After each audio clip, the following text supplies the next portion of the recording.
एक छोटे से गांव में रहने वाला एक लड़का जिसका नाम समीर था, कुछ दिनों से अपने मन में चल रहे फालतू विचारों से बहुत परेशान था। वह न चाहते हुए भी तरह तरह की फालतू बातें सोचता रहता और वह जब भी किसी काम करने की कोशिश करता तो उससे ज्यादा देर तक कर नहीं पाता। कुछ समय बाद उसके मन में तरह तरह के ख्याल आते और वह उस काम को छोड़ देता। अब उसका किसी काम में मन नहीं लगता था। जब वह पढ़ने की कोशिश करता तब उसका ध्यान बिल्कुल भी पढ़ाई में नहीं लगता। वैसे तो समीर बचपन से ही बहुत होशियार और मेहनती था, लेकिन जब से वह किशोरावस्था में आया उसके मन में अनेक प्रकार के फालतू विचार आने लगे। उसे समझ नहीं आ रहा था कि उसने क्या गलती की है, आखिर उसके साथ ऐसा क्यों हो रहा है। समीर का मन हमेशा कहीं और भटकता रहता और उसकी पढ़ाई में गिरावट आने लगी। वह अपने कमजोर दिमाग के कारण बहुत चिंतित रहता था। उसने यह बात अपनी मम्मी को बताई। उसकी मम्मी ने कहा, बेटा तू कुछ समय के लिए अपनी नाना के घर चला जा और वहीं पर रह, और यह बात नाना को बताना। जरूरी समस्या का समाधान वे करेंगे। समीर कुछ दिनों के लिए अपने नानी के घर चला गया। वहां पहुंचकर उसने सारी बात अपने नाना जी को बताई। उसने कहा, नाना जी, मैं अपने मन के फालतू विचारों से बहुत परेशान हूं और ऐसा लगता है कि मेरा दिमाग कमजोर हो रहा है। नाना जी ने कहा, आज मैं तुझे कहीं लेकर चलता हूं। वे उसे जंगल में कहीं दूर ले जाने लगे। उसने पूछा, आप मुझे कहां ले जा रहे हैं? नाना जी ने बताया, मैं तुम्हें एक महात्मा के पास ले जा रहा हूं। महात्मा के पास बहुत अद्भुत शक्ति है और उनके पास हर समस्या का समाधान है। तेरा वहां जाना बिल्कुल सही रहेगा।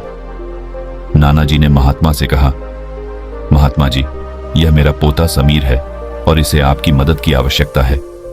महात्मा ने कहा, जरूर, मैं पूरी कोशिश करूंगा। उन्होंने समीर की ओर देखा और बोले, आप समीर को यहां कुछ दिनों के लिए छोड़ दीजिए। ये मेरे साथ जंगल में रहेगा और मैं इसे कुछ हफ्तों बाद वापस कर दूंगा। फिर महात्मा ने समीर को कुछ हफ्तों के लिए जंगल में रहने को कह दिया।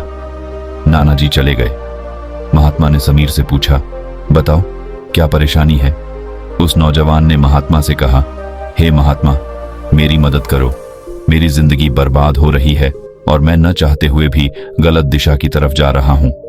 मेरी जिंदगी पर मेरा कोई काबू नहीं है और मैं अपने आप को ही बर्बाद होते हुए देख रहा हूं।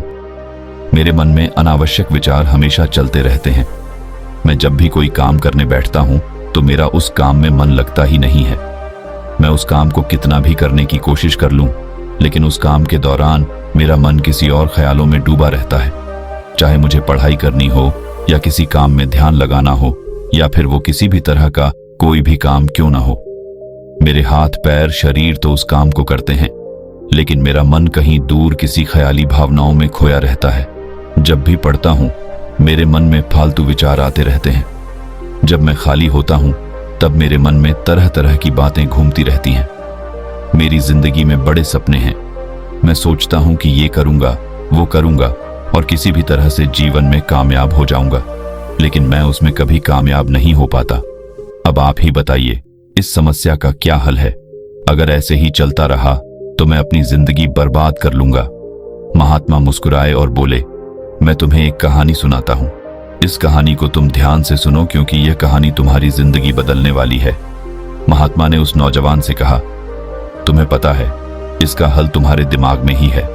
समीर ने पूछा, मैं कैसे समझूं? महात्मा ने कहा, तुम मेरे यहां कुछ हफ्तों के लिए रहोगे, इसलिए मैं तुम्हें हर दिन एक नई बात सिखाऊंगा जो तुम्हारा दिमाग तेज करेगी। हमारा दिमाग हमारे शरीर को चलाता है और हम उसे जैसे आज्ञा देते हैं वह वैसे ही करता है। अगले दिन महात्मा ने समीर को ध्यान और योग सिखाना शुरू किया। उन्होंने कहा, तुम चुपचाप यहां बैठ जाओ और ध्यान करने की कोशिश करो। अपनी आंखें बंद कर लो। उसने आंखें तो बंद कर लीं, लेकिन ध्यान नहीं कर पा रहा था।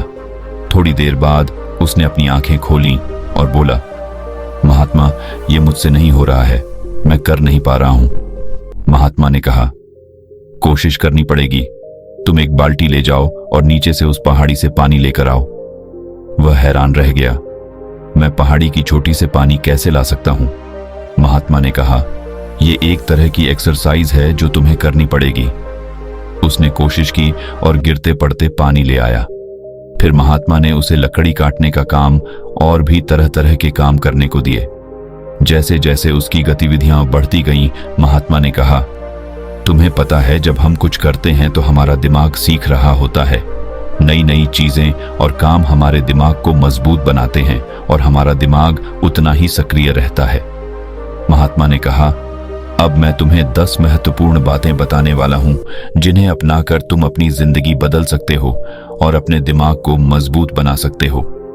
इन बातों को ध्यान से सुनो, क्योंकि यह बातें तुम्हारी जिंदगी को सही मायने में बदलने वाली हैं। नंबर 10, अनुशासनहीनता। यह सही बात है। जिंदगी में जिसके पास अनुशासन नहीं होता, उसे बर्बाद होते देर नहीं लगती। अनुशासन हर इंसान के लिए जरूरी है।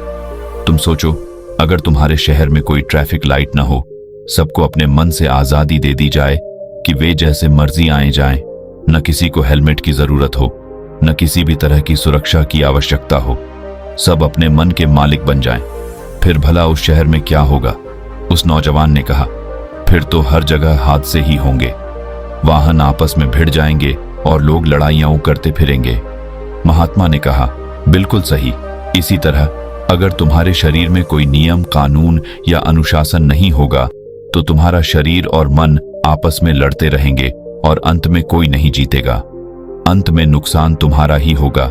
इसीलिए अनुशासन जरूरी है। तुम अपने आप को अनुशासन में रखो। समझो कि कौन सा काम तुम्हारे लिए सही है और कौन सा गलत। मन चंचल है, मन तुम्हें भटकाएगा और सही रास्ते पर जाने से रोकेगा। इसीलिए अपने इंद्रियों पर काबू रखो और उन चीजों के प्रति आकर्षित मत हो जो तुम्हें बर्बाद कर सकती हैं। बुरी आदतों और गलत चीजों का त्याग करो। जो इस बात को नहीं समझ पाता, वह हमेशा खुद को मुसीबत में ही डाल लेता है। नंबर 9, कोई गोल न होना। जिंदगी में जिसका कोई रास्ता नहीं, वो भला आगे कैसे जाएगा? जिंदगी में जिसके पास कोई मंजिल नहीं, वो भला रास्ते पर चलकर भी क्या करेगा? तुम ही सोचो, अगर मैं तुम्हें बोलूं तुम्हें सीधे रास्ते में जाओ, तुम कहां पहुंचोगे? अगर तुम्हारे मन में कोई मंजिल नहीं, कोई लक्ष्य नहीं, तो तुम क्या करोगे? इसीलिए जिंदगी में एक गोल के साथ चलना जरूरी है। फिर तुम्हें पता होगा कि कहां पहुंचना है, तुमको कहां रुकना है और तुम्हारी मंजिल क्या है। तब सफर का आनंद आता है। इसीलिए जिंदगी में एक लक्ष्य निर्धारित करो कि तुम्हें यह बनना है, ये करना है। तो हमारा यही लक्ष्य है और तुम्हारी यही मंजिल है और उस मंजिल के लिए जी जान लगा दो। चाहे जो भी हो, तुम्हें हर हाल में उसे पाना है। और सबसे बड़ी बात, कभी हिम्मत मत हारो। जब तुम्हारे पास एक लक्ष्य होगा, तब तुम्हें जिंदगी जीने में मजा आएगा। तुम हर दिन उसके लिए काम करोगे, हर दिन उन्हें मुश्किलों से निकलने के नई नई योजनाओं बनाओगे और यही चीज तुम्हें कामयाबी के रास्ते पर लेकर जाएंगे। जिनके पास मंजिल नहीं, वो अपने समय को, अपने दिन को ऐसे बर्बाद करते हैं, लेकिन जिनके पास मंजिल है, वो हर दिन उसके लिए काम करते हैं। नंबर 7, व्यायाम न करना। हाँ, यह बिल्कुल सही बात है। खान पान के साथ व्यायाम भी शरीर के लिए जरूरी है। हमें लगता है कि इसकी खास क्या जरूरत है, मैं तो बाद में कर लूंगा, लेकिन नहीं। पुराने जमाने से ही इन सब का नियम बनाया गया था कि प्रातः काल उठना है, सबसे पहले शरीर को साफ करना है, उसके बाद नियमित रूप से व्यायाम करना है। व्यायाम हमारे शरीर को तंदुरुस्त बनाता है और साथ ही हमें बीमारियों से लड़ने में मदद करता है। इससे हम बिल्कुल तरोताजा महसूस करते हैं। व्यायाम से हमारा शरीर फिट रहता है, क्योंकि विज्ञान भी इस बात को मानता है। इसीलिए हमें नियमित रूप से कम आधे घंटे व्यायाम करने की आदत डालनी चाहिए। जब हम आधा घंटा शरीर को देते हैं, तो हम निश्चित रूप से देख पाते हैं कि हमारे अंदर कितना बदलाव आ रहा है। तुम्हें ज्यादा कुछ नहीं करना, बस हर दिन आधा घंटा व्यायाम करो और व्यायाम के विभिन्न क्रियाएं अपनाओ। तुम्हारे अंदर बदलाव स्पष्ट दिखाई देगा।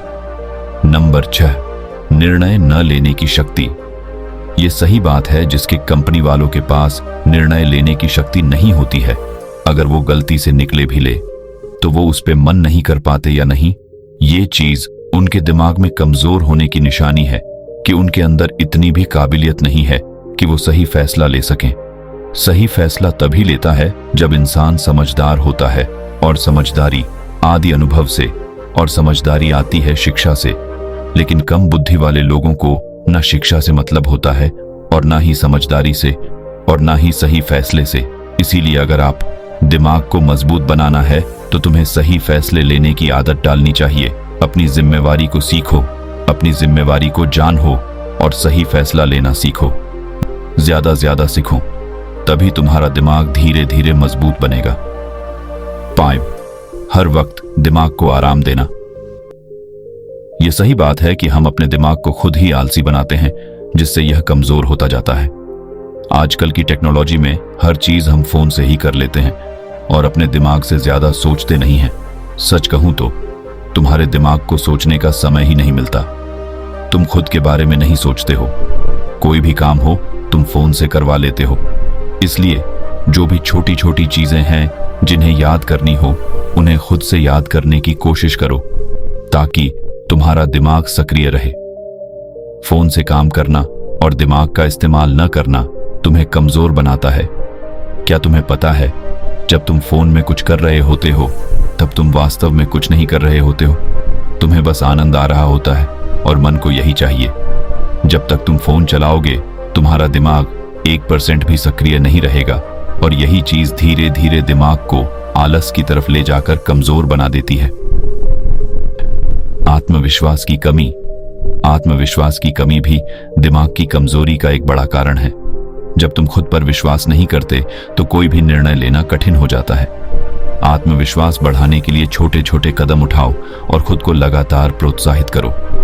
जब तुम किसी कार्य को सफलतापूर्वक पूरा करते हो तो उसका जश्न मनाओ और खुद को शाबाशी दो। इससे तुम्हारा आत्मविश्वास बढ़ेगा और तुम बेहतर निर्णय ले पाओगे। अपने विचारों को सकारात्मक बनाओ, नकारात्मक सोच से बचो और हर स्थिति में कुछ अच्छा देखने की कोशिश करो। इससे तुम्हारा आत्मविश्वास बढ़ेगा। 4. ज्यादा आराम करना। यह सही बात है, ज्यादा आराम इंसान को बीमार कर देता है। इसीलिए शरीर को ज्यादा आराम मत दो। देखो, एक जिंदगी में बात हमेशा याद रखना, तुम शरीर को जितना आराम देते हो शरीर तुमसे उतने आराम मांगती है। इसीलिए अपने कंफर्ट जोन से बाहर निकलो, शरीर को मुश्किल में डालो और शरीर को मुश्किल काम को करने पर मजबूर करो, क्योंकि तुम शरीर को जितना आराम दिलाओगे ये उतना ही आलसी बनता जाएगा और आलस इंसान का बर्बाद कर देता है। आलस ही इंसान का सर्वनाश कर देता है। इसीलिए तुमको आलस से बचना चाहिए और अपने कंफर्ट जोन से बाहर निकल के नए नए रिस्क लेनी चाहिए। तुम सोचोगे कि इससे भला क्या फर्क पड़ता है, लेकिन इससे तुम्हारा दिमाग मजबूत होता है। जब तुम नई नई मुश्किलों का सामना करते हो तब तुम्हारी लाइफ में एक नई दिशा मिलती है। 3. ज्यादा सोचने की बीमारी। ये सही बात है, किसी काम को करने के लिए विचार जरूरी है, लेकिन हद से ज्यादा विचार और हद से ज्यादा चिंता अक्सर जिंदगी के लिए ठीक नहीं होता। इसीलिए ज्यादा विचार और ज्यादा सोचने की आदत तुम्हें छोड़ देनी चाहिए। जो होगा वह होकर रहेगा। तुम ज्यादा अपने पास्ट के बारे में मत सोचो कि मेरे साथ ऐसा क्यों हुआ, मेरे साथ ही बुरा क्यों हुआ और आगे क्या होगा। इन सब पे तुम्हारा कोई हक नहीं है और ना ही इस वक्त इस सब पे तुम्हारा कोई कंट्रोल नहीं है। इसीलिए बस मेहनत करो, खुद पर यकीन रखो, तुम जरूर कामयाब हो जाओगे। सोचने से कामयाबी नहीं मिलती, खुद पर यकीन न होना। तुम्हें लगता है कि इसे भला क्या फर्क पड़ता है, लेकिन तुम जानकर इस बात को हैरान हो जाओगे कि जिस इंसान की जिंदगी में खुद पर यकीन नहीं है, उसे वो कितना भी मेहनत कर ले, उसके मन में हमेशा डर लगा रहता है।